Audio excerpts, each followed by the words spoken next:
निंदा, मागे खेचणं किंवा नावं ठेवणं ह्या गोष्टींच्या बाबतीत एक साधंसं उदाहरण द्यायचं म्हटलं तर या गोष्टींकडे दुर्लक्ष करायचं असेल तर कधीतरी त्या गोष्टींसाठी कधीतरी बहिरेपणासुद्धा योग्यच असतो.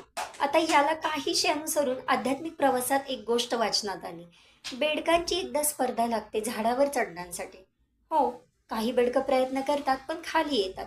एक बेडूक मात्र निष्ठेने स्पर्धा जिंकण्याच्या धुंदीत म्हणा ते वर वर जातं, मध्यांतरावर जातं, खाली पाहतं तर बाकीचे खालून ओरडत असतात, तू नको जाऊ, तू पडशील, मत चढ तू गिर जाएगा, मत चढ तू गिर जाएगा, मर जाएगा. त्याला असं वाटतं अरे वा आपल्याला म्हणतात तू चढ आम्ही तुझ्या सोबत आहे.